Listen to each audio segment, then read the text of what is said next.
Okay, without further ado, we're going to begin, and I want to welcome first Professor Stiven Coen, who's going to come up and give our first 15-minute opening remarks.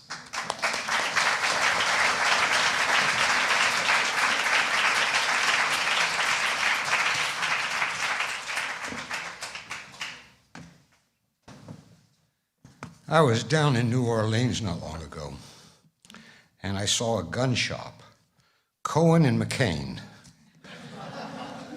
What do you think?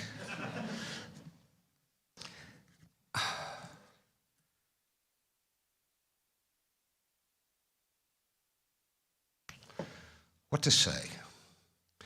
I think I want to say that today just completed May 9th in Russia, Din Pobedi, Victory Day, the most sacred secular holiday in Russia. When I was a kid growing up in Kentucky, we had a very sacred holiday called VE Day, Victory in Europe Day. Because of the clock, it was on May 8th. So far as I know, it no longer exists in America as a day when schools are closed.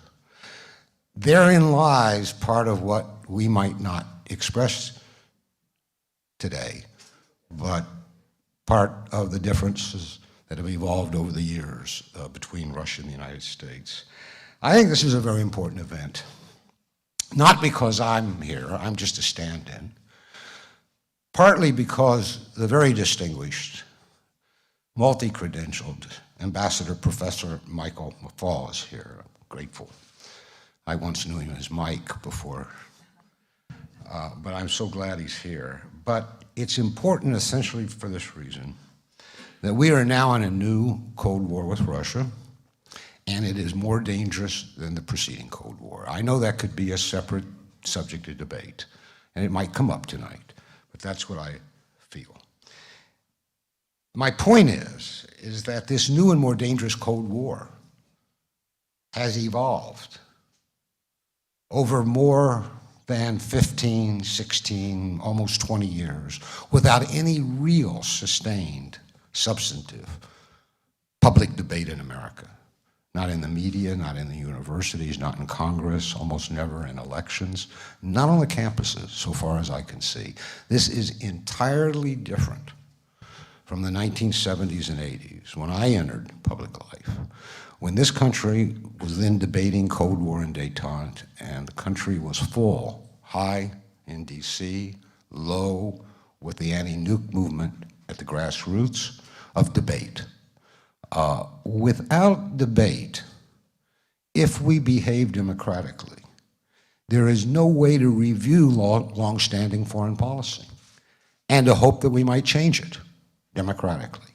But we have had in place more or less the same policy toward post-Soviet Russia for 20 to 25 years. I think a fundamentally flawed policy, but it has remained intact partly because it's not been publicly debated. So to me, that's the importance of this. I don't think if this event is any kind of precedent and encourages other debates, there'll be any winner or loser here today. If Professor МакФол and I can inspire others to do what we're doing, I think everybody wins.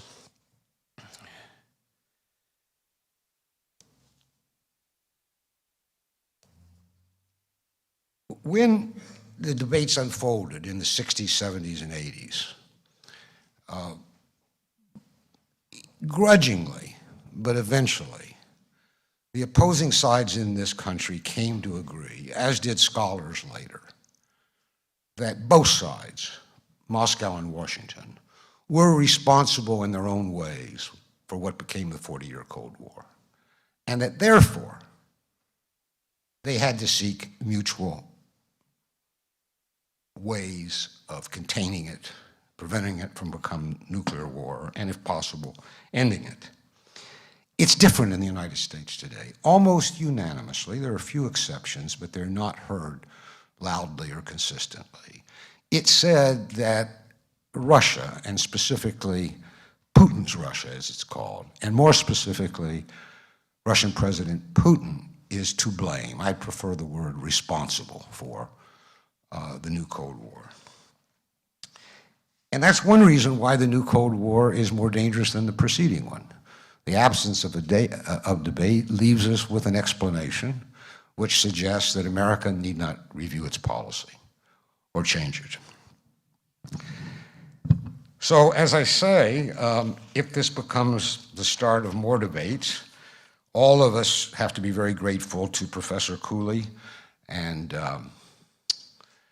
to Josh Tucker for sponsoring this debate, and certainly to Professor MacFol for making time for it. I am grateful.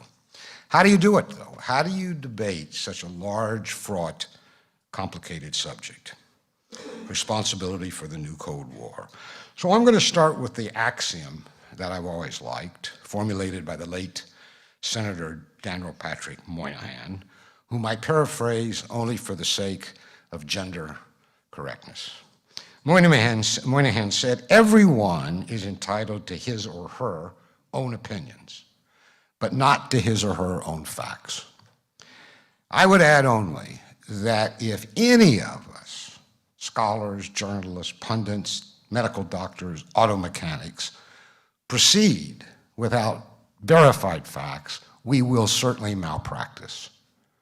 And we've seen that in recent American political history. But the question is, where do we find the facts that we need? I think consensual facts, even if crudely or elliptically stated, for our own opinions or interpretations or analysis. And for me, the only place is history, because to a certain extent, history's been vetted. We have memoirs, we have analyses, we have a scholarship, we even have documents, we even have archives. Therefore, what I'm going to do very quickly in my 15 minutes is to remind you, because I look out on the room, I see that final examinations have snatched our youngest generation. I remind most of you, not all of you, should I say that my daughter, my youngest daughter, only a few hours ago finished law school right next door? I should say that. She took her last exam. I'll remind you of the highlights of this history of American foreign policy toward post-Soviet Russia. Bearing in mind that along the way, I think, we lost a historic opportunity for an authentic Russian-American, American-Russian strategic partnership. I don't believe in friendships between nations or friendships between leaders. I believe in partners. Going around and saying Boris or Vladimir or whomever is my friend is uninteresting. Is he your partner? Do you have business to do about our mutual interests and our mutual security, whether you like him or not? So, here's how you begin this, because I think as a historian. When did the Cold War end, if it ended? Sometimes I'm not sure it did, but let's say it ended. It ended, according to the three main participants, Soviet President Gorbachev and American President Reagan and Bush, in 1989, maybe 1991. It ended because they said it ended and because the Soviet Union bloc in Eastern Europe vanished and the wall came down. And they went on to say it ended through negotiation among equal partners. It was a negotiated end of war, a negotiated end of war. And they went on to say there were no winners or losers. In that spirit, in 1990, Gorbachev made an enormous concession. He agreed to a reunited Germany, because that was unfinished business of the First Cold War. Germany was the epicenter of the First Cold War, political. He agreed to a reunited Germany in NATO, and it was a hard thing for him to sell at home. In return, he got promises, and you've all heard this expression, it's become a cliche, that NATO would never move 2 inches to the east. That promise made has been challenged over the years, but it is now indisputably documented because the declassified documents have been published by the National Security Archive in December last year in Washington. It's all there. And it wasn't only Bush and the Americans, it was the French, the Germans, and the British who made this promise to Gorbachev in memos and verbally. This was the origins, the fateful turning point, in two respects. NATO today, of course, sits on Russia's borders, very far to the east, in the Baltic region. And it is headed, no matter what they tell us, still toward Georgia and Ukraine. It's stalled, but it's only stalled. That began what Putin, but not only Putin, even the president that I think Professor MacFol knows quite well, Dmitry Medvedev, have said over the years repeatedly a series of American broken promises and deceptions.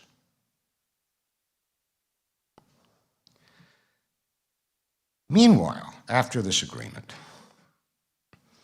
Washington made things worse. The very first President George Bush, who had agreed to this negotiated end of the Cold War, then reinterpreted it during his presidential re-election campaign against Bill Clinton and said, no, we won the Cold War. This is an entirely different interpretation. Russia now becomes not an equal partner in the peace, but a defeated power analogous maybe to Germany and Japan after World War II, and maybe to be treated accordingly. Thus arose, I think, however you formulate it, the triumphalist axiom in American foreign policy toward Russia, post-Soviet Russia, that flourished under Clinton and continues even, certainly, I don't know what Trump does, but continued through the Obama administration. The history of the Clinton administration's policy towards Russia is well documented. I wrote a book about it, Failed Crusade. Several other people did. Its reputation today is not very good. I call Clinton's approach to Russia a winner-take-all approach, a kind of triumphalist attitude toward Russia, done with a physically ailing and psychologically needy Russian President Boris Yeltsin. In Russia's internal affairs, people with the blessing of the Clinton administration meddled, to use a fashionable word today, in ways far exceeding Russiagate allegations today. Americans sat in official Russia offices in Moscow and the provinces, drafted legislations and laws, favored certain political candidates, got loans for the government on political terms, helped rig Yeltsin's re-election in 1996. Both Michael and I were in Moscow that year. You could see it. It was not a secret. Abetted the oligarchs' plundering of Russia's wealth by helping them launder the money, including at the Bank of New York, but many other places. And while the majority of Russians, the figure would seem to be around 75%, were in misery, poverty, despair, the Americans and the American government said it was a transition to democratic capitalism, and a very good thing for them.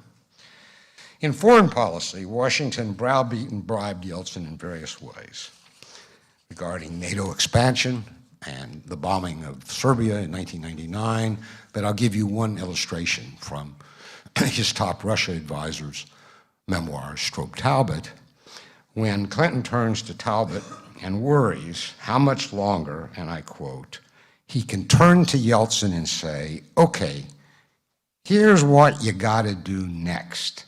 Here's some more shit for your face. This is Clinton speaking, not me.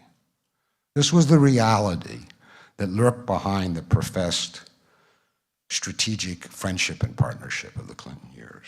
And it all ended, as you know, in 1999. Yeltsin forced to retire, Russia in near ruins and resentful, a once substantially, I think Michael would agree, pro-American country, now not so much so, resentful toward America. And I tell you for sure, the backlash that was coming, anyone could have seen it, could have been a lot worse than Vladimir Putin, a lot worse. What happens next under the Bush administration illustrates, though, how powerful this impulse, this triumphalist winner-take-all impulse, remained, even though it had led to catastrophe in the 1990s. No lessons were learned. Here's the classic example. In the aftermath of the attack on America, September 2001, Putin, a new president, not all that strong, and against much opposition in Russia, gave more material assistance to the American war effort against the Taliban in Afghanistan than any other country in the world, including NATO countries. We could go through what he gave. He saved American lives. I don't know how many, but he saved American lives. He was in search of the real strategic partnership that Yeltsin never got.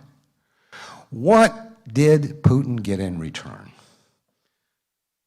He got more democracy promotion in Russia, a banner that had flown high in the 1990s, and all sorts of colored revolutions, semi-sponsored by the United States in Russia's neighborhood.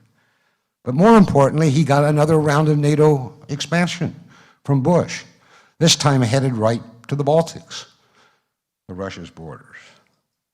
And this was crucial.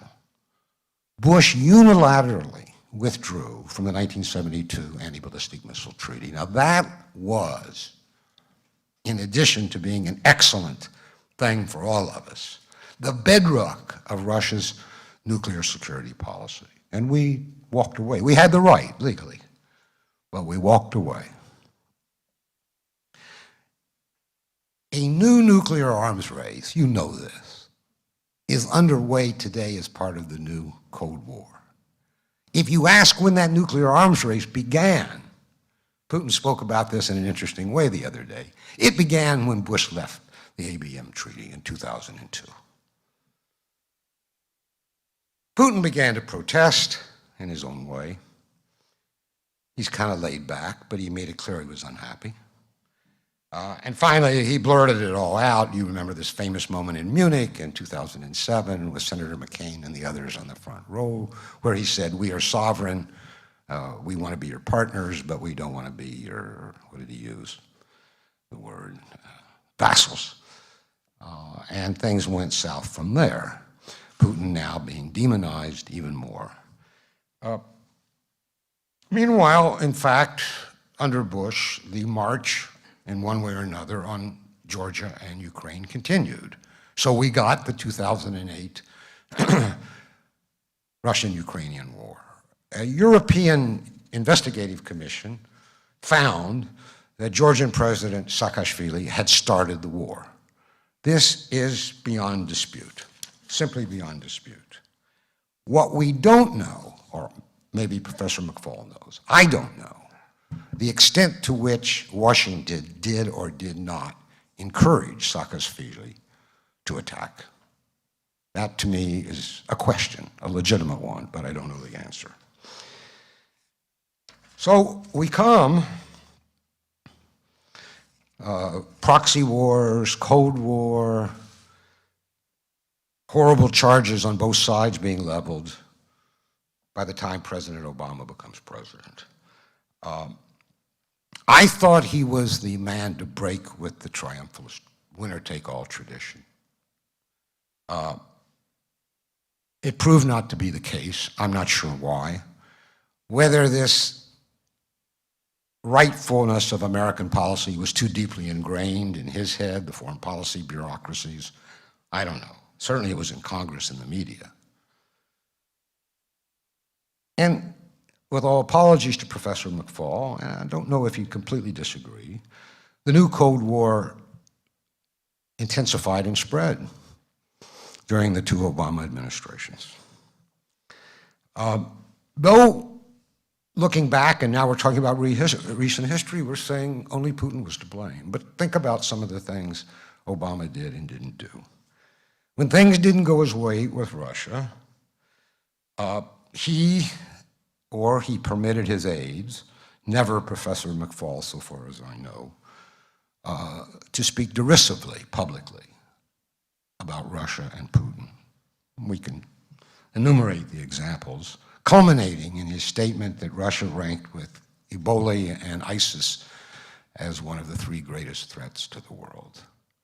I mean, an absolutely astonishing statement. Obama meddled in the highest Russian politics. Professor MacFall will correct me if I'm wrong, but during the reset, 2009, 2011, Vice President Biden in Moscow told a group of students, Putin was then prime minister, should not return to the presidency. And I've been told by an aide to Putin that he said that directly to Putin's face. That's pretty high-level meddling in the presidential politics of another country. I regret to say, because I voted for him twice, that Obama was deeply complicit in the crisis in Ukraine in 2014.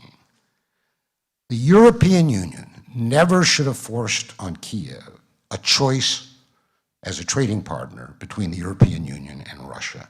That was an impossible choice, and Obama should never have permitted it. But he stood behind it, even though Putin turned to him and said, why? Why can't we have a tripart, three-way agreement? He found no relief in Obama's White House that I know of, though I don't know what Professor MacFall was advising. And then, of course, in the events of Maidan, whatever we think about Ukraine since 2014, what happened there is clear. A coup, an unusual coup. It originated in the streets, but it spread, overthrew the constitutionally elected president, Yanukovych of Ukraine, and much followed from that.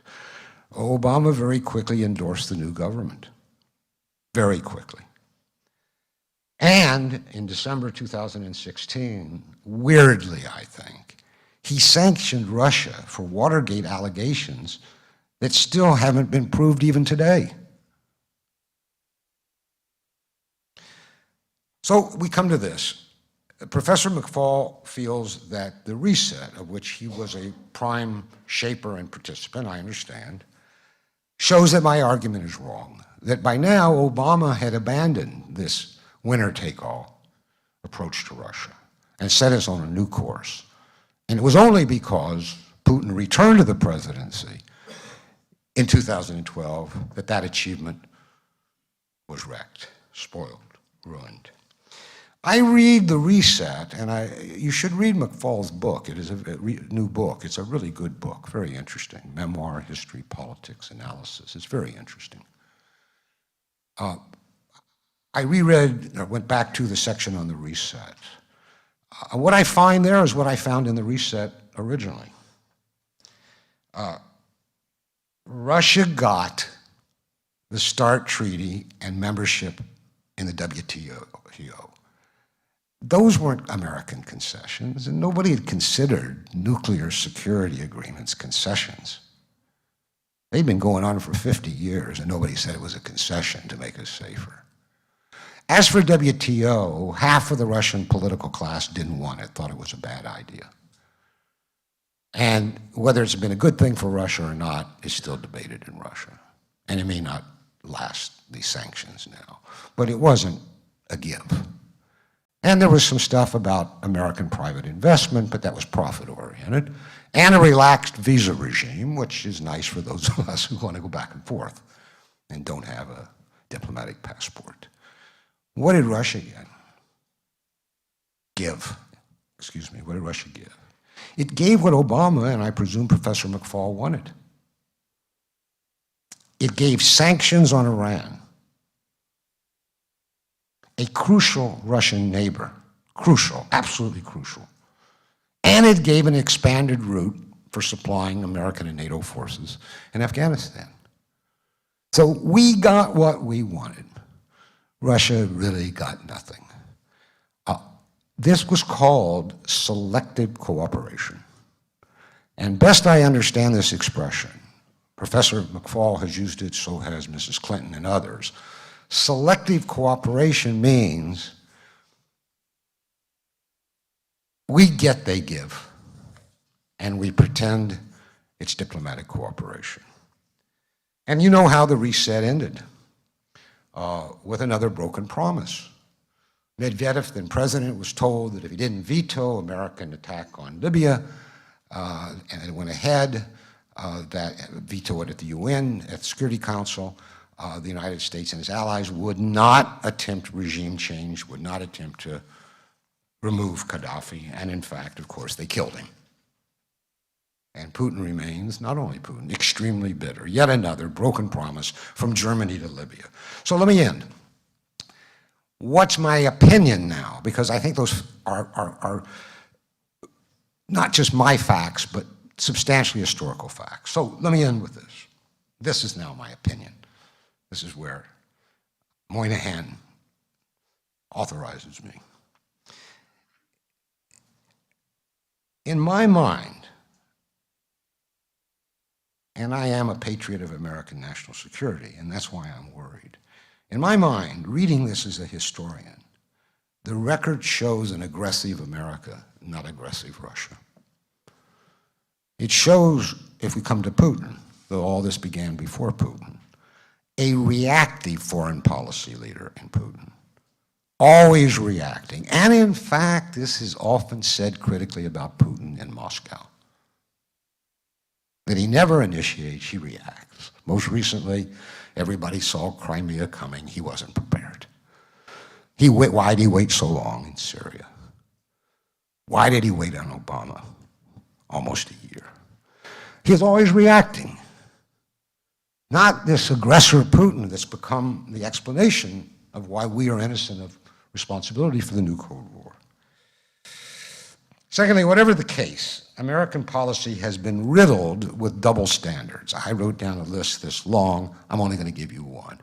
We have said, in effect, that Russia has no legitimate national interest on its own borders, and that what really it wants is a reactionary sphere of influence. Vice President Biden loved to accuse Moscow of this, but I ask you, what is the expansion of NATO from Germany to Russia's borders, other than the largest in history ever peacetime expansion of a sphere of influence, American sphere of influence? They get none, we get it all. And when they complain, they're condemned for wanting a little sphere of influence, a zone of security on their own borders. This was utter folly. However you interpret this, 25 years, and I'll wrap up very, very soon, of US policy has not only generated a new Cold War, it's made us unsafe. Russia is, in my judgment, America's essential security partner, no matter who sits in the Kremlin. But Washington-led policy is driving, and here I don't know how to formulate, Professor MacFol might, driving Russia from the West. This is a process. Happened under Stalin, it may be happening again. And then they say, and this is now a mantra in policy analysis, and I fear either begun or endorsed by Professor Obama, that we should seek to isolate Russia in world affairs. This is utter folly. It's impossible. Russia's too big, too important, too laden with everything. The non-West awaits Russia. The non-West, China, Iran, the BRICS nation, all these non-Western countries that taken together, I can't quite do the numbers in my head, that represent 35 to 45% of the world's landmass, people, labor force, GDP, and future markets. Who is isolating whom here? Underlying all this, and with this I will end, is what I call, and I've always called, the parity principle. Russia deserves, is entitled to, by history, by security policy, acknowledgement that it is an equal power with the United States, with the same national interests and rights. We actually acknowledged that grudgingly during the Cold War. When you go back and read the protocols of the summits, it was announced. For some reason, and you see it in the demonization of Putin, we don't even recognize Russia as a legitimate power any longer. And that, I think, is the tragedy about which Professor MacFol writes in his book. I, too, think it's a tragedy.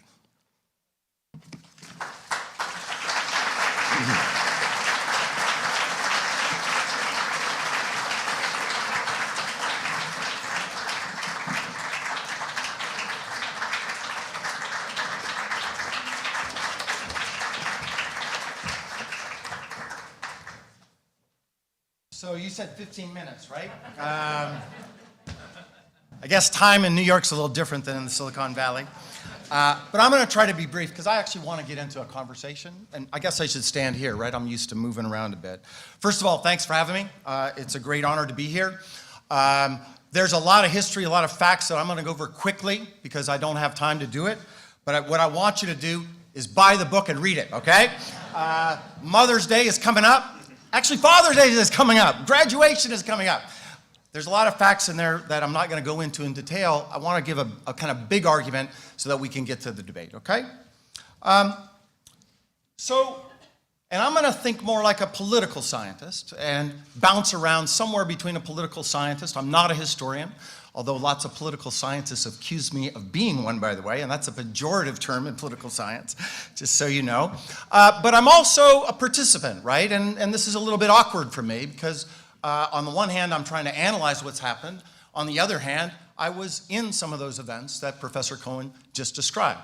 And just to clear up a couple of facts that are incorrect, he did not say Putin should not run for president in front of students. That was at a meeting at Spaso House that was supposed to be off the record with 5 individuals. I was there.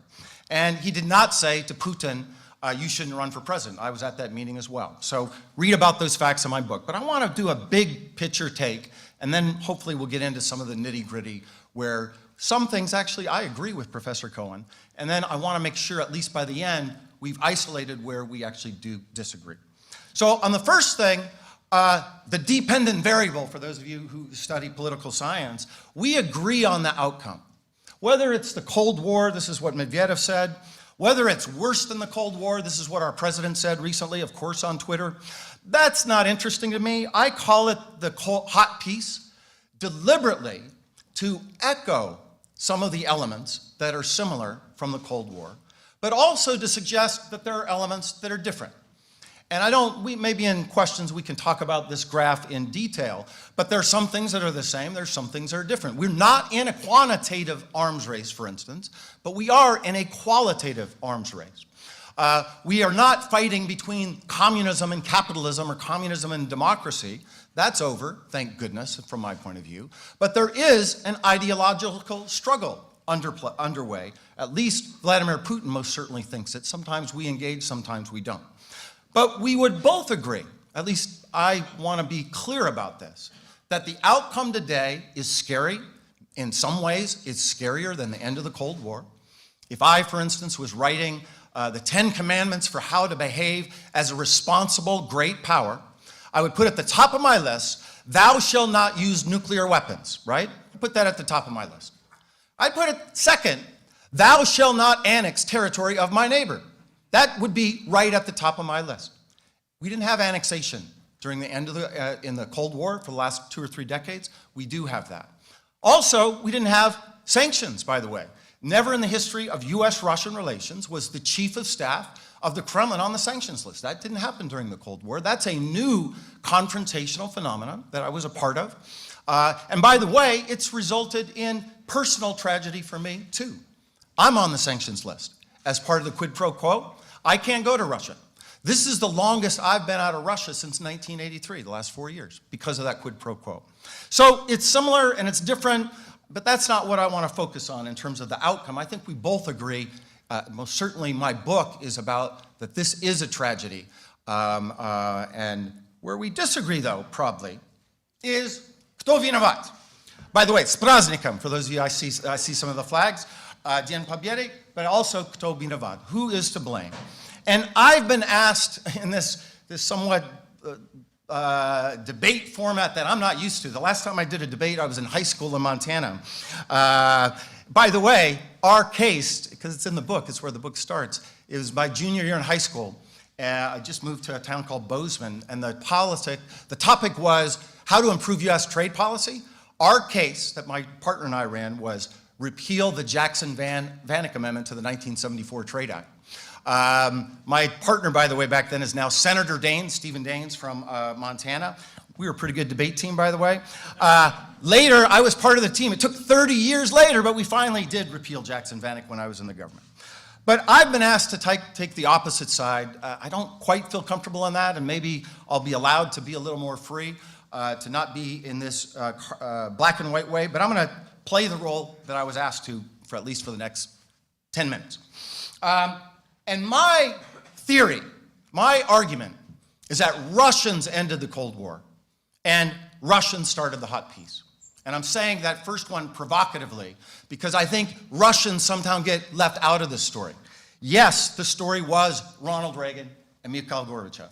Heroes, in my view, in what they did to end the Cold War. No doubt about it. There were also other Russians and Ukrainians and Estonians and Latvians and Georgians who also mobilized to end the Cold War. These are people, this is March 1991.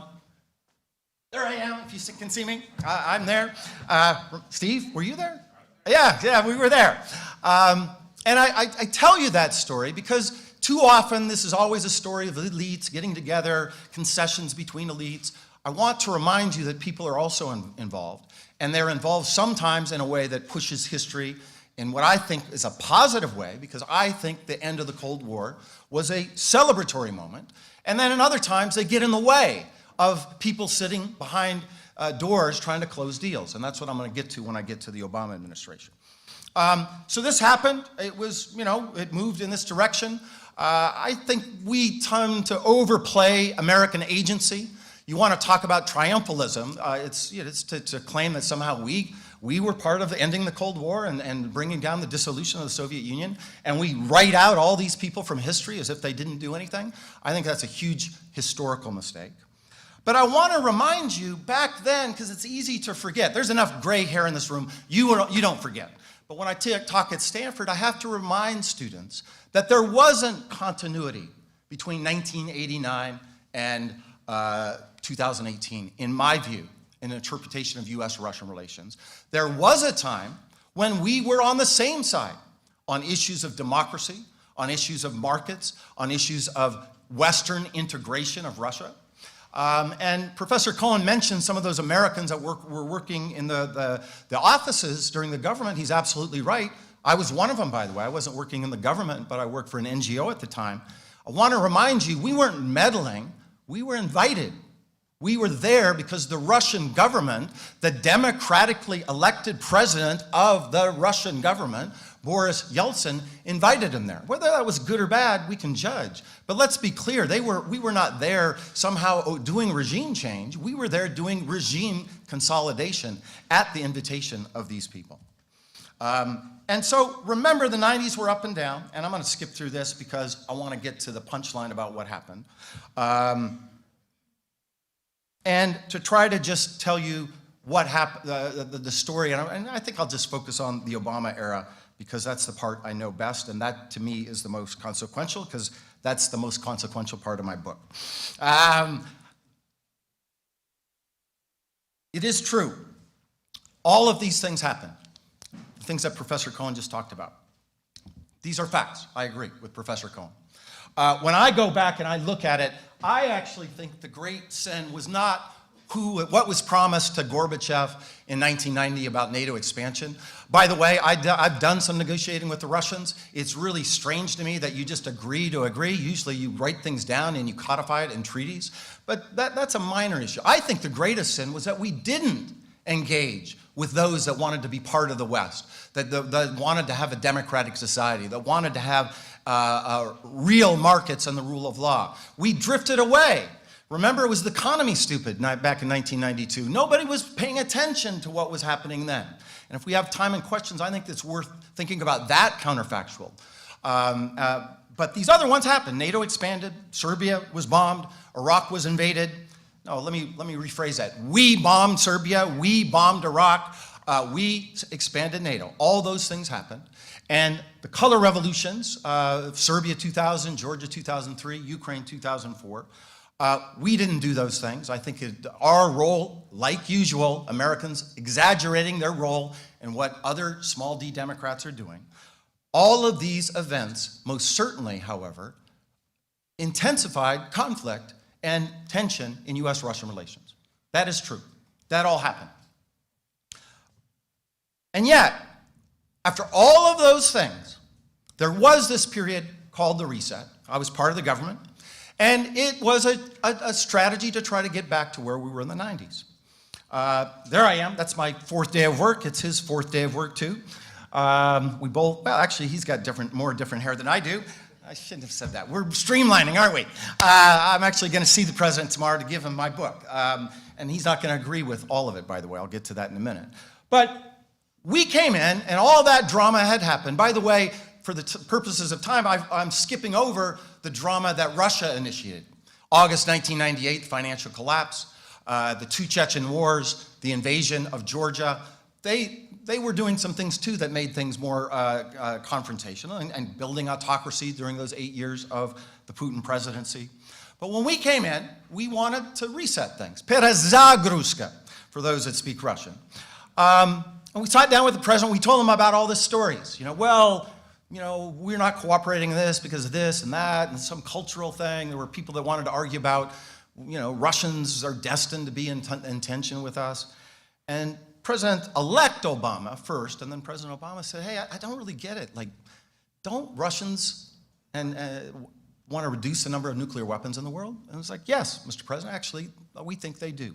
That's good. Don't they want to prevent Iran from obtaining a nuclear weapon? Answer to that is yes.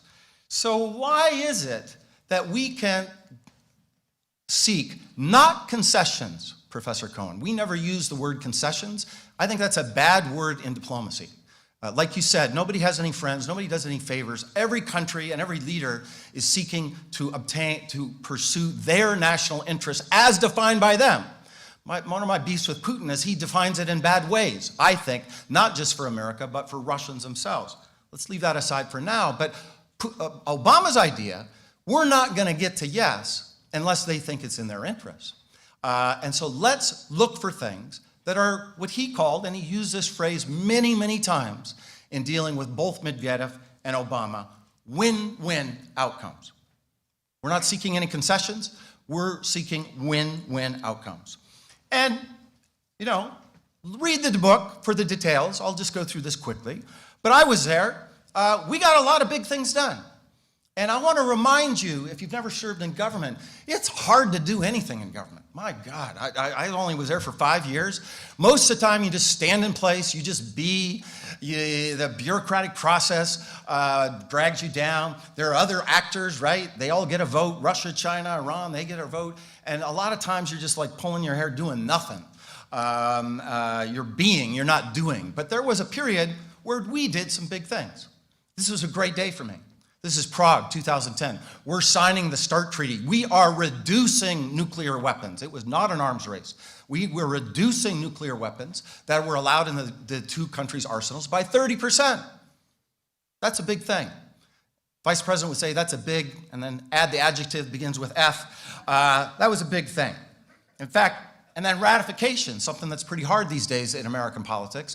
That's the day we ratified the START Treaty. That was a big deal too.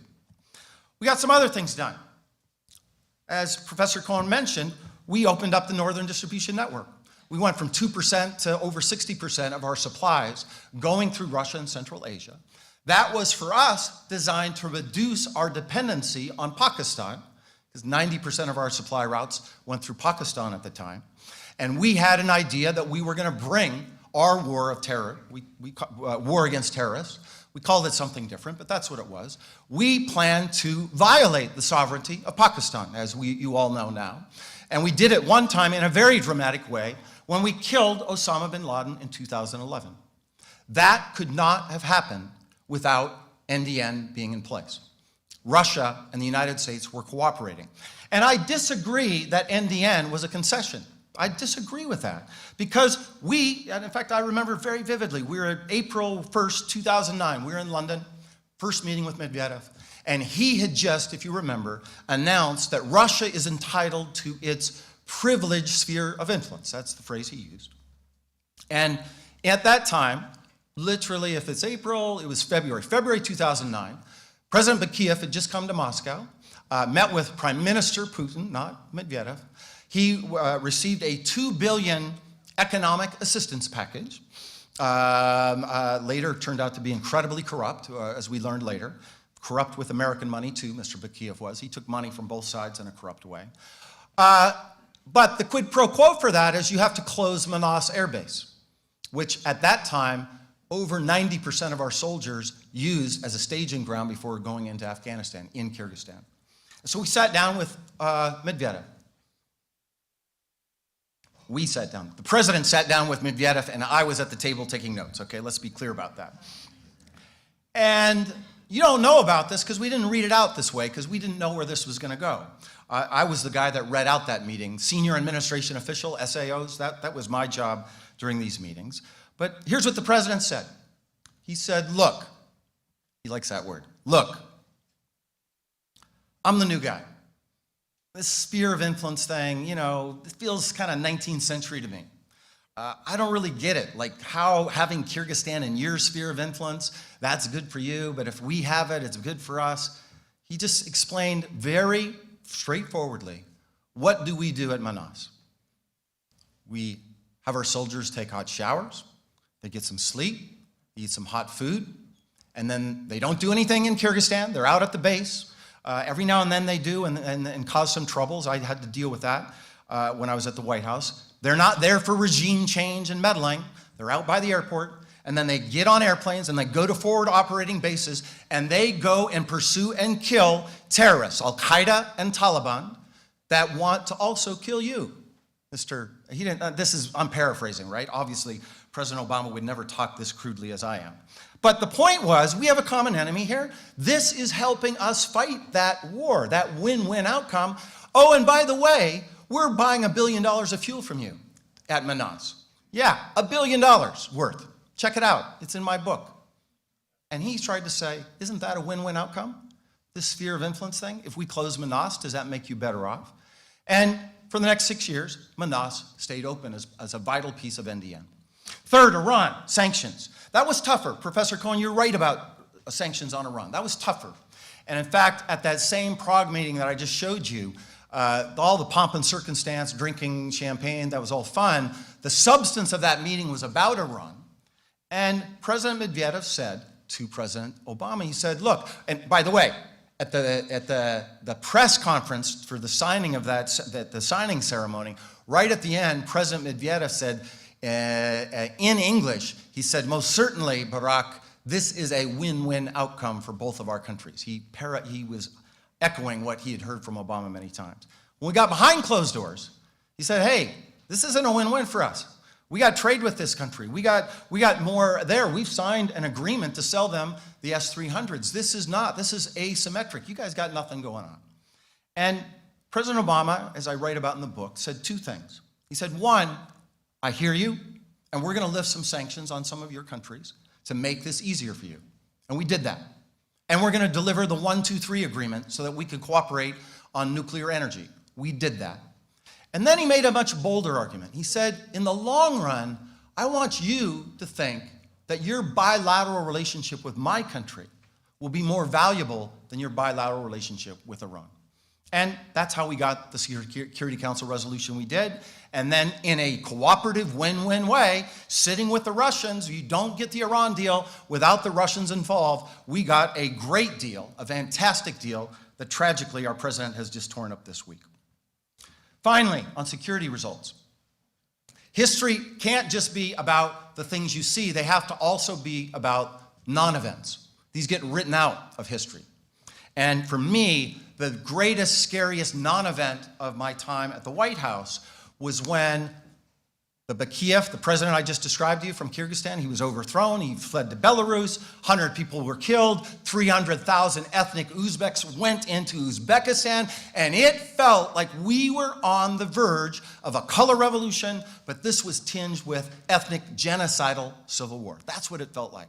I was scared to death because I thought that was going to be on our watch, we in the Obama administration. But you didn't read about that because it didn't happen. Because back then, the heyday of the reset, President Obama called President Medvedev and said, you don't have an interest and we don't have an interest in thinking of this in a zero-sum way. Let's work together with our sides to try to move this in the right direction. And in fact, the former transitional president, she was just out to see me last week, Rosa Atambayeva, we were recalling it last week, We agreed on that this would be a good outcome, a transitional president. By the way, it could have been a model for other places at other times, which I'll get to in a minute. I'll go faster about these things. I just want to remind you, this is not ancient history, folks. This is 5 or 6 years ago. These are Russian and Americans jumping out of planes in Colorado Springs. Professor Cohen went over this list. I won't go over it, but we did all these things. And this was win-win. This is not zero-sum. When Boeing is investing in Russia, they're hiring Russian scientists. That's a win-win. That's good for Boeing. That's good for Russia. All of these things, I would argue, were good for both sides. And by the way, about WTO accession, it's a fair point. Not everybody has supported it. But the government of Russia was our negotiating team. Like, they were elected. That, you have to, if they're signing the agreement, who is it for us to say they shouldn't be signing that agreement? That's their decision to join the WTO. That wasn't our decision, but we helped them to do that. And then finally on the good news, and then I'm going to turn to the bad news and end. Just remember, 5 or 6 years ago, over 60% of Russians, you see the peak there, had a positive view of the United States of America, and vice versa. That was just 5 years ago. And my point is, all of that stuff happened after NATO expansion, after the Iraq War, after the Orange Revolution. So you can't use these variables, to go back to my political science jargon, to explain our current conflict without having a theory for that cooperation that I just described. All these things happened, and they didn't get in the way of the list of things that I just described you for. In fact, NATO expansion. I was on every single phone call with the president when I worked at the White House, every single meeting he had with both Medvedev and Putin, and I attended most of the meetings that they had when I was ambassador. NATO expansion never came up once, not one single time. And you know why? Because it wasn't an issue during this period. Our Republican conservative critics blamed us that it wasn't an issue. I just want to remind you, we should have Bob Kagan in this debate too. So we have a triangle here. But it wasn't, because nobody was talking about, when we got to the government, nobody was talking about Georgian membership into NATO. NATO didn't want it. Nobody was talking about Ukrainian membership into NATO. The Ukrainians didn't want it. Even Yushchenko didn't want it. We went there in the summer of 2009. There was no support for that in Ukraine. They were focused on the EU. After Yanukovych wins, the issue was dead. So that gets me to what I think was the driver of the end of the reset and the real moment that we're in today. How much time, gentlemen, should I have? I can go fast or I can go slow. 5 minutes. Excellent. I can do this in 5 minutes. Name that tune. I can do it in 5 minutes. All right. Two big events. One, as Professor Cohen already described, Putin decides to come back as president, September 2011. I remember it vividly. I was already going through confirmation hearings, and then suddenly it's like, okay, now I'm going to be working with a different government. And then the demonstrations in Russia, 2011, 2012. I actually went in to brief the president a couple of days after Putin announced that he was going to run for president. And it was about something else. Then he pulled me back in, and he said, well, what do you think? Like, what are we going to do? And I, being ever the optimist, I said, well, Mr. President, you've dealt with Medvedev. He's close to you. But, Putin, we're going to have to deal with him. We have our interests. We're going to engage with him. We've engaged before. And remember, Putin's always been the big dog, right? The conventional wisdom was always Putin's in charge.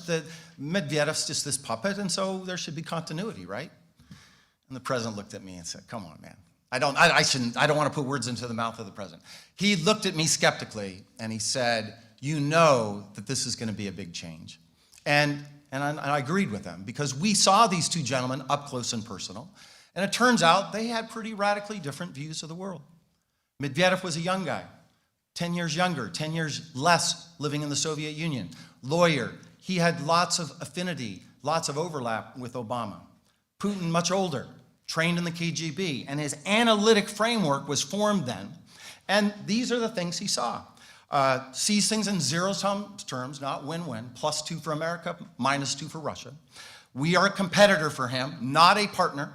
And that tendency wasn't there at the beginning, and maybe in questions we can talk about this. I think it's grossly oversimplified to think in 2000 Putin had this worldview. It evolved over time.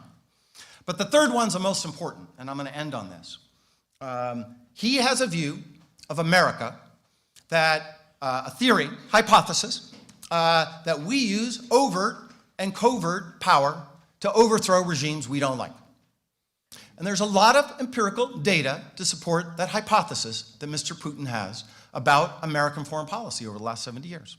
War in Iraq, Serbia, 2000. And we actually sat down and we debated it with him, July 2009. This went on for about 3.5 hours. And he went through all the list of all the terrible things we had done for him. He was ready, baby. He came prepared. He had his every point and you know, going through all the terrible, awful things that Bush had done to him. Not Bush, actually, the Bush administration. He liked President Bush. It was the Bush administration, the deep state, that they were the one causing all the trouble. And they got to Iraq, and he went on about how stupid that was, horrible, all the horrible things that had happened. And the president, who had listened to him by now for 58 minutes, and so thank you for being good listeners too, to the two of us, he looked at him and he said, "You're right. I agree with you." And Putin was like, "Hey, hold on, you're the Americans. What do you mean you agree with me?" He didn't say that, but he was kind of startled by that. Like, why isn't he talking about the continuity in American policy? And Obama was saying, "No, I'm different. I don't believe in regime change. You may not know this, Mr. Prime Minister, I was against that war long before it was popular to be against that war." And as we walked out to the cars, you know, I could hear in Putin's voice thinking, well, maybe this guy is different. Maybe we will have a different kind of relationship. But he said, "I'm done dealing with you guys. I've been there, done that with Bush. Go knock yourself out with President Putin." And then 2 years later, a bunch of things happened. Egypt, Libya, Syria, and Russia. These are the events that led to the current confrontation. By the way, on Libya, I was in the room with President Medvedev in the Kremlin when he agreed to abstain on that UN Security Council resolution that Professor Cohen talked about. And he knew that that was going to lead to our use of military force. First time in history that Russia or the Soviet Union had agreed to that. 2 days later, once that resolution passed, Prime Minister Putin, for the first time ever, criticized him for that because he thought that Medvedev had gone too far in being cooperative with us. And I think, in retrospect, that was the beginning of the end of the reset for us. But this was the punctuation mark. Because in all of these events, Putin never believed that Democrats themselves would organize. He always thought, it's the CIA behind that, right? We overthrew Mubarak. We did this, we did that, we did that. And especially this was dramatic and consequential for him because the last time that had happened was 20 years earlier when the Soviet Union collapsed, an event he called the greatest tragedy of the 20th century. And remember, he's running for president during those demonstrations. Those were demonstrations about a falsified election. And so he needed a new narrative to say that these people are criminals, they're patsies, they're traitors, they are under our skin, and they begin to blame us, America, Obama, and when I got there, me personally. And so I'll skip through this. We can go through it and you can read the book. But that's when he decided that we were to blame. We were the fomenters of these revolutions. And I just want to state for the record on the facts, we were not giving money to the opposition. I was not handing out money to Navalny. That is not true. I was not the MacFol girls. These are the various opposition leaders that I supposedly was funding. Here's some more. You've heard of disinformation? Well, I was the target of a lot of disinformation at this time. Here I am allegedly campaigning for Navalny on the right, and here I am organizing the demonstrations in May 6, 2012 that you may recall ended violently. And then things get really awful. I'm going to skip that in the interest of time. This was actually the low point.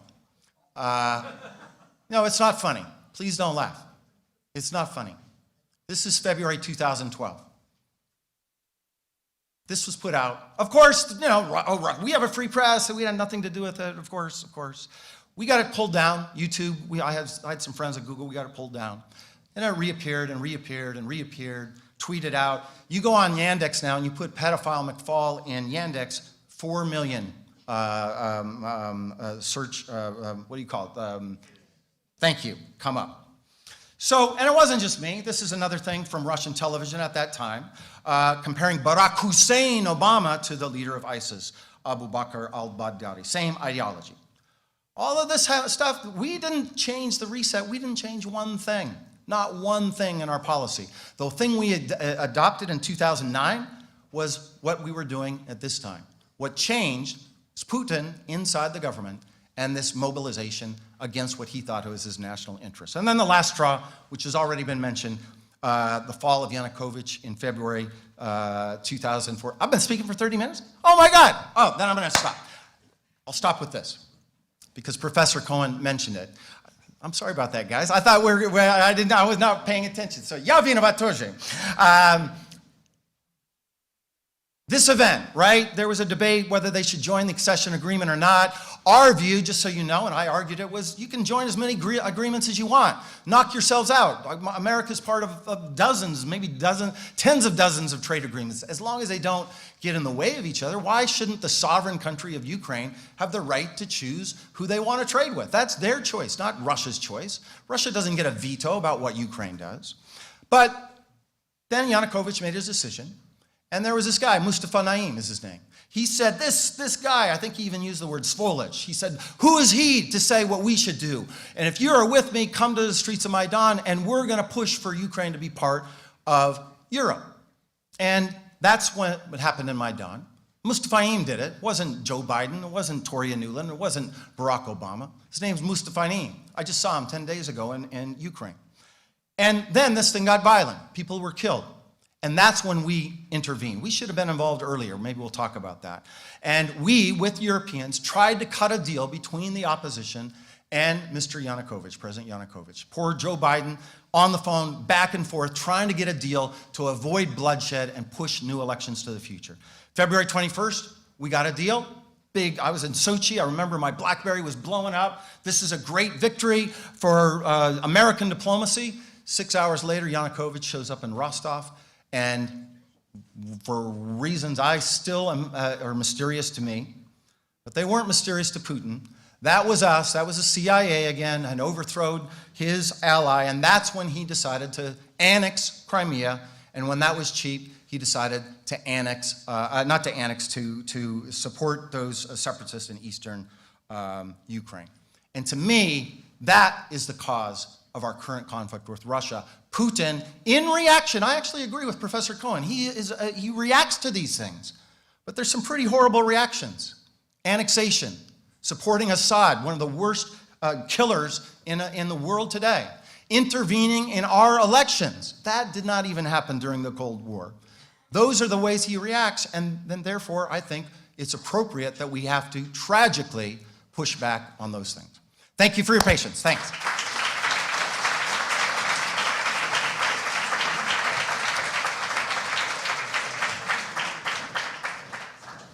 For a deeper dive, buy the book. Okay. What we're going to do now, and I am going to keep the speakers to this, yes, is we're going to give them each 5 minutes to respond to what was said by the others. So we're going to start off with Professor Cohen. He's going to have 5 minutes, and then 5 minutes for Professor MacFol, and then we're going to start with the questions from the audience and from online as well. So, Professor Cohen. I apologize to everyone in the room, including Professor MacFol, for speaking too long.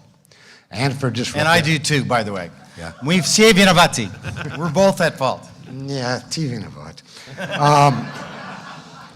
I just make a couple corrective remarks, and then I want to ask Professor MacFol a question, and he can have all the collective time given to both of us. The pedophile thing is horrible. There's no justifying it. But let me point out that in the London Review of Books, the editors permitted a very well-known American, Canadian writer on Russia to call Putin a pedophile. This is the kind of thing that obviously no decent person is associated with, but it's what Cold War brings upon us. We've seen it before. Jackson Vanik, yeah, but you replaced it with Magnitsky, which was worse. You had a chance. You had a chance to end sanctions, and look where we are now. Now the START Treaty. I know you know, and I don't think you're being deceitful, but I wonder if you and Obama understood that you put a time bomb under the START Treaty with this missile defense stuff. The Russians thought they had a commitment from you that you would not deploy missile defense. Well, that's what they said. I mean, This okay. is not true. All right, let me just finish my point. Yeah, go ahead. And Go then ahead, you go sorry. ahead. Sorry. But stop and think where we're at.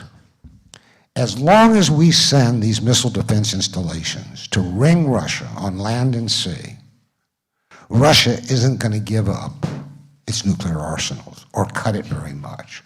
So I think President Obama, when he came back, and in order to get Senate ratification, signed that letter to the Senate that he would pursue missile defense to the maximum. I'm correct about that.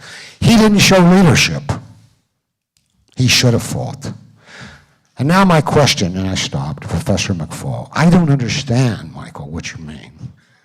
But it's very important because of my conception of what went wrong. When you say, if I understood you, that the reset was conceived as a way to return to the 1990s, because in my mind, almost everything that went wrong began in the 1990s. So if you can explain that, or if I misunderstood, it seems to me to go right to the disagreements between us. Great. I'll be really quick, I hope. So first of all, Jackson Vanik, yes, that was true. Magnitsky, we signed. And I defend Magnitsky. People that commit human rights abuses in Russia do not have the right to get a visa to come to our country. I'm sorry, you don't get a right. It's not in our Constitution that you have a right to do that. We do that with all other countries all over the world, by the way. If you're a human rights abuser, we track that. It got codified in this way that maybe was more in their face. You know, if you're part of a wrongful death and it is proven, and we went through the work to do that, you do not have a right to go to Disneyland, in my view. On the START Treaty, we did not promise limits on missile defense. I was part of the negotiating team. We knew, just because per exactly the reason you said, we could not do that because we wouldn't have get Senate ratification. But what we also knew, and we talked to them about, missile defense deployments that we have made in Europe can do nothing against Russian ICBMs. Nothing. This is a question of physics. It's not a question of opinion, okay? And in fact, we were so eager to show credible commitment to that, we actually changed the interceptor. Bush was going to put 10 GBIs, by the way, nothing, against their arsenal. GBIs, if you rearm them, can actually attack Russia in an offensive way. We took them out. We replaced them with SM-3s. SM-3s have no way to catch Russian ICBMs in Poland. The best place to put interceptors, if you want to shoot down warheads, remember, you don't shoot down missiles, another misconception, is not in the chase, because they can't catch up. They're in Alaska. And that's where we did our deployment of GBIs. We have 44 there. And putting them there, 44, right? Remember, they have the right to 1,550 warheads. So we're not going to protect ourselves in some ways. We don't want them to disarm. We want it to maintain, euphemistically, we called it strategic stability, otherwise known as mutual assured destruction. And then finally, I'm glad you raised, by the way, we also took the radar out of the Czech Republic, the EMR, and put them closer to Iran so that they didn't have capability with Russian ICBMs. That was a huge concession that our critics criticized us for. And I actually misspoke. I'm glad you brought it up. Not return to the 90s. Return to a time when we were seeking win-win outcomes. You and I probably have a disagreement about some of those win-win outcomes in the 90s. But what I meant was that if you look at President Obama's speech, and I really urge you to look at it, he actually talked about the 90s, his big speech on Russia, July 2009, where he acknowledged that that was a horrible time for Russia. He was the first president ever to say that. He went on for 2 paragraphs, by the way, about May 9th. Go read the speech, it's there, you don't have to believe me. And he said, and it was very controversial in our White House, he said, I believe a strong, prosperous Russia is in American national interest. No president had ever said that before. Okay. All right. Thanks to both of you. I'm going to turn it over to Alex, who's going to take some of the questions that we have from the audience. Okay. The first one is going to go to Professor Cohen. It's actually about going beyond Russia's security interests. What are the legitimate security interests of Ukraine or Georgia?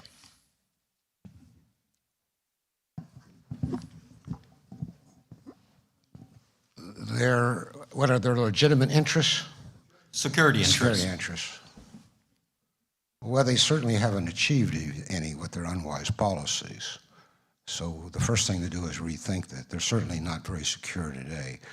I don't know how you define security interests. I would say that for small countries like that, the absence of foreign bases in its country is the first step toward that. I would think that making peace with its neighbors diplomatically gives them the security it wants.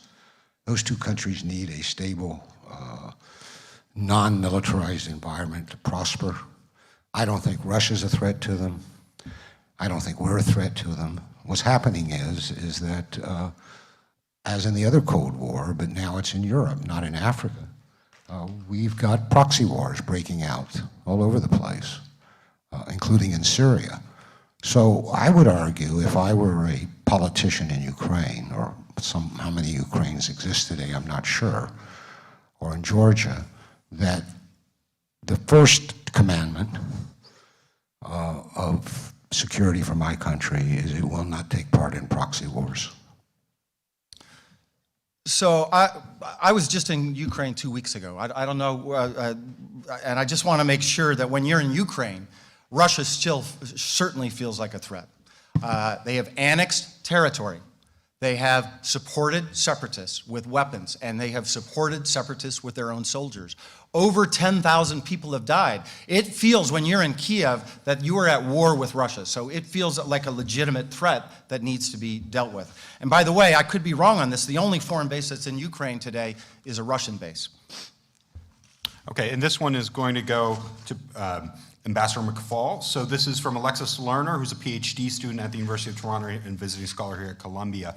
And it's about the impact of sanctions on student exchanges. The State Department raised its travel advisory in March to level 3. Diplomats have been evacuated on both sides, and schools around the nation have ended their Russia study abroad programs. Considering the barriers that these decisions pose to student engagement in Russia, what avenues remain for young people to improve or get involved with U.S.-Russia relations? And just for me to editorialize on that, isn't this one of the ways in which we're shooting ourselves in the foot with some of these sanctions? Yes. Yep. I totally agree. I emphatically agree that it was a giant mistake for the State Department to raise that level, because that meant, concretely for Stanford University, because of our rules, we cannot send our students to St. Petersburg this fall as it was planned. That was a giant mistake. I urge them to roll it back. But I want to remind you that Putin also is rolling back these things. He closed down, any Flex alumni here by the chance? Great program, fantastic program. He shut that down. I agree, the more connectivity between our societies, the better our countries will be. Even when we disagree on big things, the more interaction we have between our societies, I think the better off we'll be.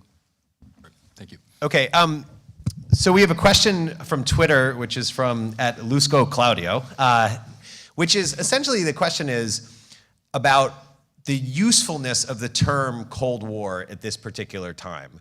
So if there's no competition between rival political ideologies, the international system is no longer bipolar, there's a huge discrepancy between the size of the economies, what leverage are we essentially getting from this term, a new Cold War? And are we overusing this term because we don't have in international relations, because we don't have in the punditry, we don't have in the vernacular a better term for describing something that is different in these ways from previously? Sure we do. It's the hot piece, baby.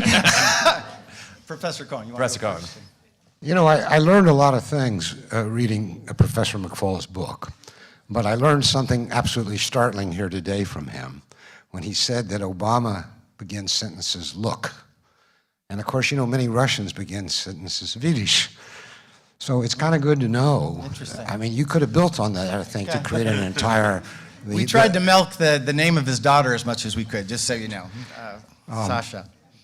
What was the, sorry, what was Yeah, the question? sorry. Who was it to?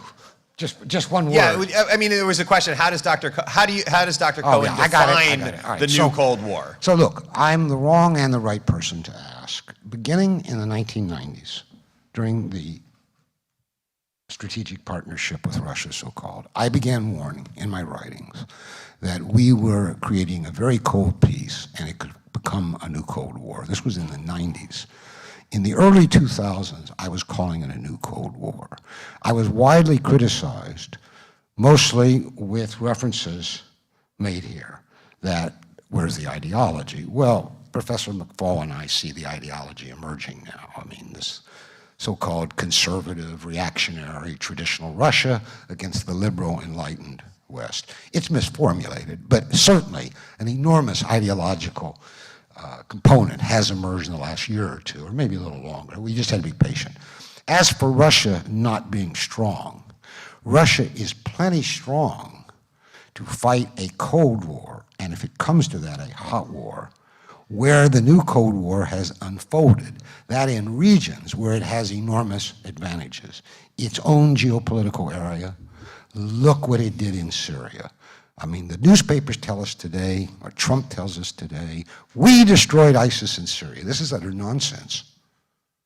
And I fear, Michael, that during Obama's time in office, the Islamic State just took more and more territory in Syria until Putin intervened. And people say that's an apology for Putin. And no, you know what it is? Putin formulated that question right when he talked to Obama several times about it. And he said, choose. Who do you want in Damascus? Assad or the Islamic State? And I, personally, preferred Assad. Because if nothing else, Assad is the protector of the Jews and the Christians, whereas the Islamic State was very busy chopping off their heads. I didn't think there was much choice here. And why Obama couldn't have agreed with Putin on that one crucial element and left us with this catastrophe that we have today, I don't understand. He, above all, President Obama, should have understood what was at stake there. And so when you ask about the elements of the new Cold War, if that's not Cold War, I don't know what is. So I'm going to skip the Cold War piece. I mean, we tend to agree. I would, in nuances, it's similar but different. But let me respond to this piece about Syria, because the longest chapter in my book is about Syria. And it has to be long because it's tragic. And I think we made some mistakes, and I won't go through them all now. But I have a somewhat different interpretation of those conversations, and I was there for several of them. 2011 happened. Remember, there were peaceful demonstrations in Syria. People forget this. Long before you'd ever heard of ISIS. And in Tunisia and in Egypt. And when we sat down with Putin, in fact, that photo that I showed you of them looking very dour, that was in Los Cabos, Mexico. And that's when we spent over an hour and a half just talking about Syria. And they had different analytic frameworks for how to deal with this problem. The president said to Putin, he said, Vidish, look, I don't know if he said that, but he said, we didn't cause this thing. We had nothing to do with it. But our assessment is, right, our analytic assessment is that if Assad stays and there's not some political agreement, two things are going to happen. This is our theory of the case. And I was a part of this, by the way, as a social scientist, filling in this theory. I'd actually written about this as a PhD student 4,000 years ago. If you don't get agreement now, when it's peaceful, two things are going to happen. It's going to get violent, and terrorists are going to show up. The extremists are going to show up, and the peaceful folks are going to disappear. We didn't know they were going to be slaughtered and killed, but they're going to disappear from the arena. So our argument to Putin, work with us now to try to get that agreement, that kind of agreement. And that's what we chased the Russians around for the next 2 years. The title of that book, that chapter is called Chasing Russians, Failing Syrians. Putin had a different theory. He said, you guys are naive about the Middle East. You don't understand these societies. These are conservative societies. What they need to modernize, and by the way, he said this about Assad and Mubarak, so it wasn't choosing sides. This is his theory about how change comes about, is you need a strong hand to push them forward. Mubarak was at, and Assad was at. That was the exchange we had in Los Cabos. Fast forward to the future. Our theory, Obama's theory, was right. That's exactly what happened, tragically. Exactly what happened. Assad stayed, doubled down. Terrorists from all over the world flew in, not just ISIS, all over the world, including many thousands from Russia, by the way. And things got polarized. The moderate opposition disappeared and went into exile. And Assad, you know, like Putin said, used a strong hand. My own theory is that he thinks of Chechnya as the way to deal with terrorists. That's how you deal with terrorists, and that's what he thinks his guy did there, and he thought that Assad was doing it. But Assad wasn't winning. And that's when Putin went from theoretician to actor and intervened in Syria to prop up his guy. They did not fight ISIS. That is just not true. They avoided ISIS for 2 to 3 years. And in 2014, Operation Inherent Resolve, we went in and fought ISIS on the other side of the river. You can go look at the maps. We fought them for 3 years, and thankfully the Trump administration continued that. They barely went over on that side. ISIS was over there. Other terrorists were on the other side. That's true. Al-Nusra, Al-Qaeda, they fought them. ISIS was our fight. Now we're left with a terrible stalemate. We've achieved victory on one side, out in the east. Assad has achieved victory on his side. And there is not a resolution for how you now get this country back together. Okay, we've had a bunch of comments come in on Twitter in the last minute here, reacting to Professor Cohen, to some of the comments you've just made about, in general, building on this idea of whether or not Russia is entitled to a buffer zone, a security zone, outside of it, and the threat that it poses to its neighbors. So I just would want to give you a chance a little bit more.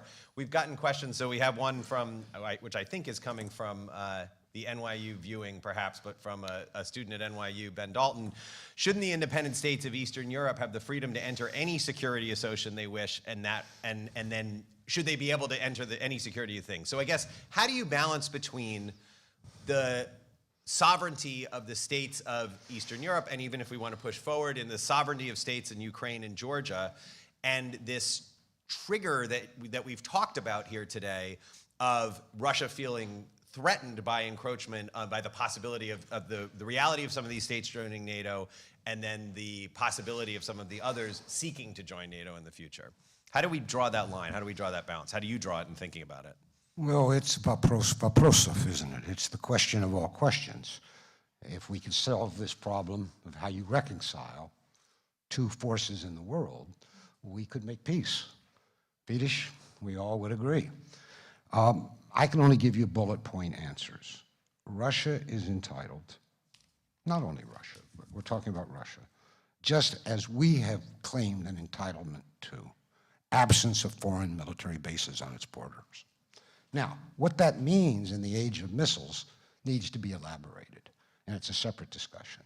But let's remember the Monroe Doctrine, which we continue to lay claim to. Second point I'll make will upset a lot of people, but I believe, and by the way, it's the job of historians to keep an eye on the accounts of people who were in the room. In other words, we will use MacFol's book when we write the history of this period, but not only his book. Correct.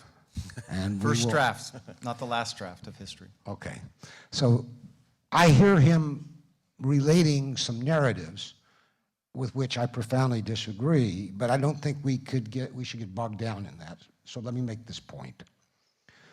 The question has become and remained, was it wise to expand NATO the way we did? And the way we did was take in anybody basically who wanted to be in. And that's what we're doing now. You know, do this, this, and this, and come on in.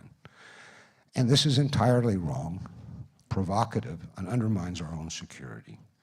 NATO is not a non-selective sorority. It is not the American Association of Retired People, which my 26-year-old daughter can join for $12 and get all sorts of discounts on rent-a-cars.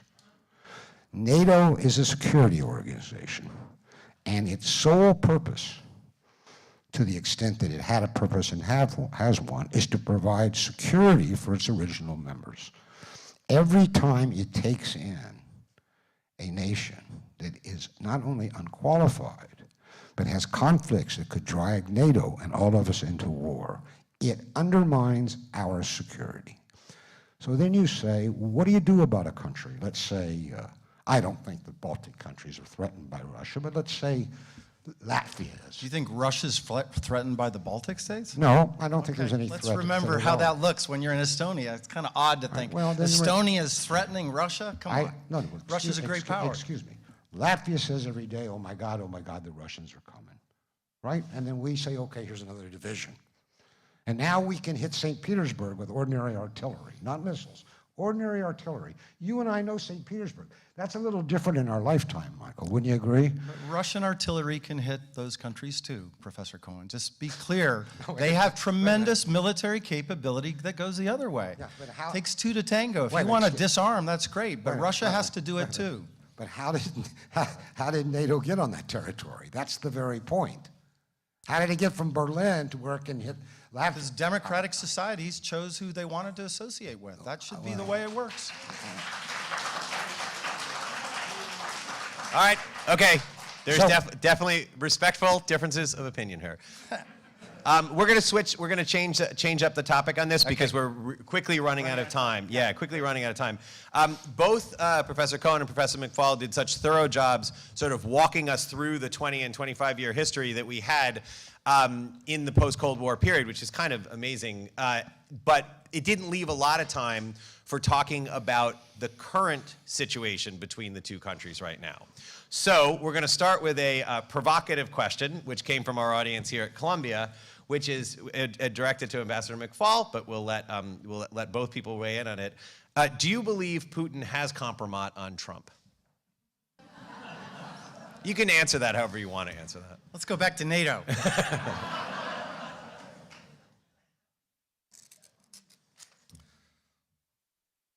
So I'm actually not going to answer that question because I don't know, and I want Mr. Mueller and his team to figure it out. And I never want to get ahead of the skis of the facts. Here's a couple of things I do know about how Putin operates and what I think has already been proven. We disagree about the facts of 2016. I don't think it's an alleged Watergate. Well, maybe I don't want to put words in your mouth, Professor Cohen. Let me just say what I believe. Russia intervened in our presidential election to impact the outcome in a certain way. Putin very rationally wanted candidate Trump to succeed and candidate Clinton to fail. He looked at what they were talking about, and if I were Putin, I would want that too. What was audacious and wrong, and wake up, America, I can't believe how asleep at the wheel we are about this, is that he used incredible capacity, cyber capacity. They have incredible capacities, second maybe only to the United States and catching up fast, to go and steal data as they did. And then leak it to WikiLeaks in a way that was designed to hurt one of the candidates. That to me is clear as day. The evidence is there. Number two. Please. We're going to leave it to. Hold on. We're going to limit this to the people at the stage.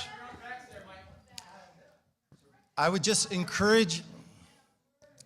Okay, I'm going to ask the audience to please be respectful and quiet. Okay. Otherwise, we will ask you to leave Okay. the room. Thank you. Hey, excuse me. Thanks. I think, so I'm going to put it in opinion so that we don't have to be screamed at. The evidence is overwhelming. I know some of those people that gathered that evidence, part of the government, and you can believe what you want, but I actually think facts matter in debates, as President Cohen said, and I believe that those facts are overwhelming. All right, and We are limiting this. Thank you, and you can come have your own. You go have your own event another day. Okay. Right. Number two, there also was intervention in terms of information and support. Should Russian entities be allowed to buy ads on Facebook? I'm not sure they should be allowed to do that. I'm a big America First guy. I'm a sovereignty guy. I wouldn't want us to do that. I most certainly would not want us to do that in Russia. And so they did those things. I think that is rather overwhelming what they did. And now I've already forgot the question. That's fine, comrade. Maybe that's all I need to say. Okay. Professor Cohen. Buy the book, folks, and then argue with me on Twitter. I guarantee you I'll respond there, but not here. How We have about a that? question about that too coming up. Guys, I mean, the problem is that when you interrupt Professor McFall, it's not proper, but also you chew up my time. And you might let me handle it, okay? Have a little trust. I have no idea about the compromise, and I don't think we should Yeah, I dodged that. I'm sorry. degrade universities by even talking about it.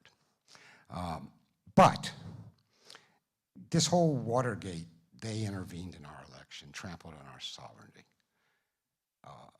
This is hyperbolic until we get some evidence, and there is none, at least. Okay, we're just going to agree to disagree, right? I haven't formulated. Yeah. I'm going to agree and formulate a way you can agree. Okay, It's great. just I'm rabbinical, and it takes me a while to get to the point. Keep going. I apologize. Keep going. And as we say in my faith, if you don't like the answer, I'll find you another rabbi. Every day I read in the papers, Russia meddled, interfered in our 2015 presidential elections. I'm shocked. Of course they did. Meddling in the others' elections began when, or internal affairs began when Woodrow Wilson sent, I think, 33 American soldiers to fight in the Russian Civil War. And then they formed something called the Communist International, the Comintern, and its job was meddling everywhere. And not just with other members of the Communist Party. And it went on and on and on. And so I'm a generation older than McFall, so my living memory is a little bit longer, but I can't remember a time when they didn't meddle in one way or another in our elections or related things, and we didn't do the same. And it's not great, but so what? I mean, it's jaywalking, please. So, yeah, they meddled, but did they do the more extreme things? There's no proof yet. It may come to light. So Yeah, I'm with on this we Professor agree. McFall. Actually, that's great. We agree on We're that. bound by our Yeah. profession. But I would add one thing. Notice something interesting. The intelligence report, which was along with the Steele dossier, the foundational documents for the narrative, said Putin personally ordered this. Notice that in the Skripal affair in the United Kingdom, which has fallen completely apart, it was said by May and Foreign Minister Johnson, Putin personally had ordered it. Everything that becomes critical of Russia has become Putin did it.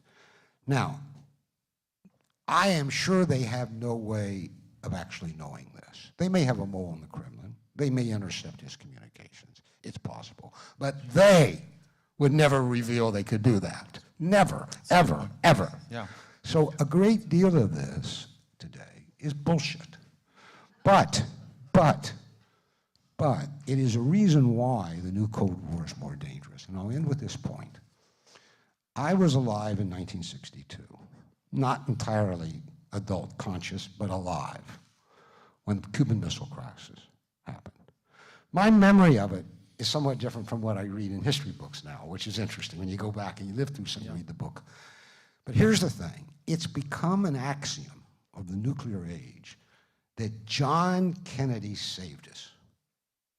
And I would only add, with Khrushchev's help. Khrushchev backed off, and then they made a secret deal about the missiles in Turkey, which we told later, right? But yes, Kennedy set an example of how, when you're on the precipice, you avoid nuclear war. You know what the consequence of these Russiagate allegations is today?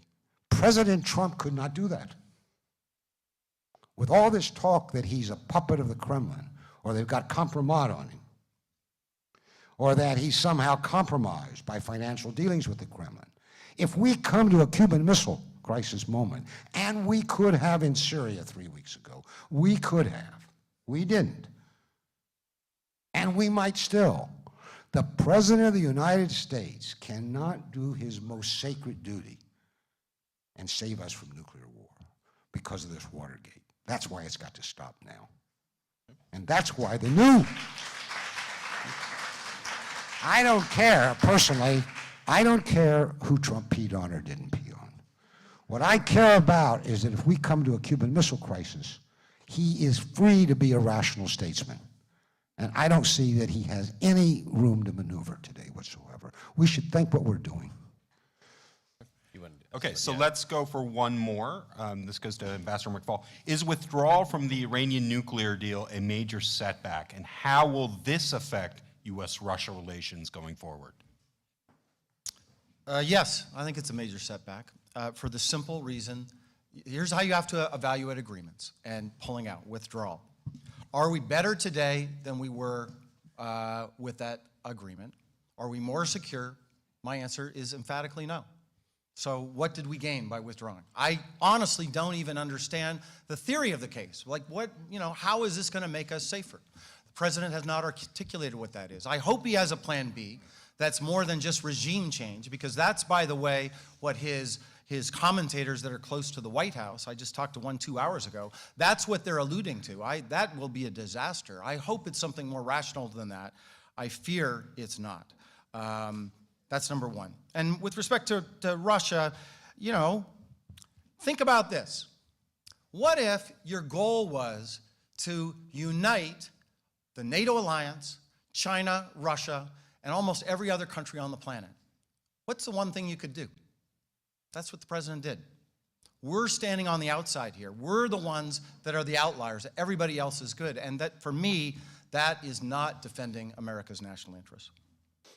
Professor Cohen, do you want to weigh in on the implications for U.S.-Russia? No, only that if you put two academics, even as diametrically opposed in their experiences and views, as Professor McFall and I are, you might actually stumble on full agreement. Okay. I just point out as a footnote, though, what really, in terms of interpretation of history, divides Professor McFall and myself about the Cold War and how it ended is that he wants to emphasize the role of people, Democrats with little d's. And I would like to, and by the way, I have this argument with my wife, Katrina the Vanden Heuvel, editor of The Nation, because she's probably closer to McFall than I am. But the record really does show, and this is not a great man theory, that if Gorbachev hadn't opened the door, that it might still have been closed today. I mean, it's just the historical record. And that the people entered the stage because Gorbachev opened up the stage. And then the people came. I remember our mutual friend, Grigory Yavlinsky, saying to me, a lot of Russians run around claiming how we carried out a revolution and we did this during Perestroika. And we reached out and we seized our freedom. That's the way Yavlinsky claimed people were saying. But he said, Steve, come on, we all know. Gorbachev gave us our freedom. We may have screwed it up, but Gorbachev gave it to us. I think that part of history is well recorded now. And about this kinds of things, how these things happen and don't happen, probably we could have another debate with plenty of evidence on your side, and I'd like to think considerable on mine as well. So Can I just echo that, or no, go? Yeah, hold on one second. So we're right at the end now, and we had promised both of the speakers a closing statement. Professor Cohen, that kind of sounded like a closing statement. Do you want to take that as your closing statement, or do you want to add more to that? I just add one note, and it's meant to be actually a compliment to Michael, but he might not take it that way. I've known Michael a long time, but never well. Geography, politics. But I've always really liked him, as much as I've disagreed with him. I mean, he is a decent and affable civil man with no cynicism in himself. He believes what he says, alas. So I leave him with this I'm taking that as a compliment. Thank you, Professor Cohen. You believe what you say too, by the way. The winds have changed, but you do not change. And I will decide later whether that was a compliment or not. But I will leave you with this thought. The word tragedy appears in your book. Yeah. And many things you said. And I think it is a tragedy what's happened to American-Russian relations. We agree about that. I just remind you, though, of the classic Greek tragic lesson, which was the tragic flaw lies within us. I'm not so sure it's in Russia. Okay, so So, last word. Okay. in some ways, that's a last great- word. All right. Hold on. Yeah, thank you.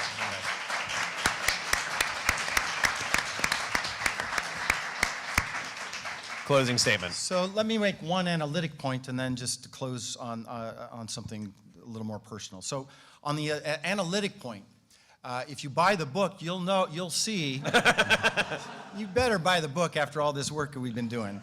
And buy Professor Cohen's book too, which is out there. You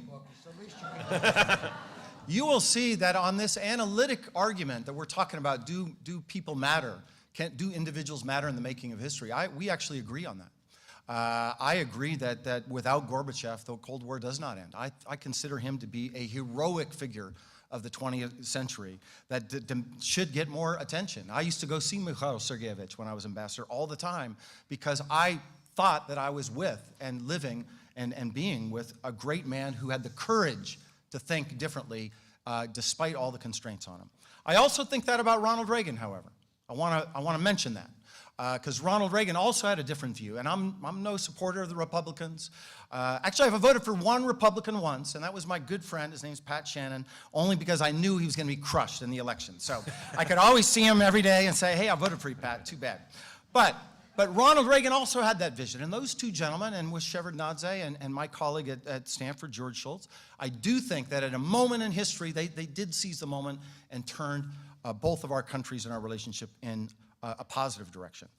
But I also think that other individuals also matter. And a pivot, I talk about this in my book, it's an accident of history that Vladimir Putin became president. There was no massive demand for Vladimir Putin. Nobody knew who he was in August 1999. He didn't have an approval rating or not. Literally, less than 10% of Russians knew who he was when he became prime minister. He was chosen by Yeltsin. And then the machine got behind him, and he made him interim president, and then he was elected. Think of the counterfactual. I think that choice had some very negative consequences for the future of Russian democracy, and then for the future of our bilateral relations, as I've talked about. We won't go over that now, but think of the counterfactual. Because their chosen successor, as I write about in the book, was not Vladimir Putin. This is actually Boris Nemtsov. He was chosen early on. Look, watch the video. You don't have to believe me. You can hear Boris Yeltsin say it in his own words. He was the one, charismatic leader from Nizhny Novgorod, had won elections in the middle of that economic depression that we agree was 3 times as worse as our economic depression. He won re-election. He was Jewish, by the way, and he won re-election in Nizhny Novgorod. He was a friend of mine, so I do get a little passionate about him, but he was the chosen one. He became first deputy prime minister, and then an exogenous shock, unplanned exogenous shock. August 1998 happened. The economy collapses, and that government is withdrawn. I believe, it's only a counterfactual, I can't prove it, of course, but had that crisis not happened and Nemtsov was the anointed one, our relations would be different. So here, I just want to say, I also think people matter. I think it's too simplistic to say one or the other, but I'm looking for agreement, and on this we agree. We may not agree about the counterfactual, but I do think individuals matter. That's a big part of my story. Last thing I just want to say, we have known each other for a long time. I do respect your opinions. I deeply respect your scholarship, and we don't always agree. You're right about that, but you're one of the people that I feel like I need to read so I can think about alternative arguments.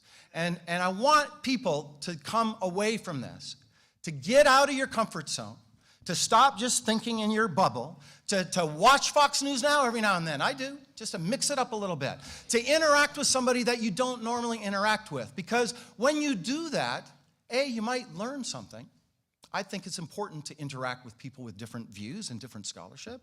And B, you might even, begin to reevaluate some of the assumptions that you've made before. You've played that role for me, Professor Cohen. I thank you for that, and I thank you that you guys did this today. Well.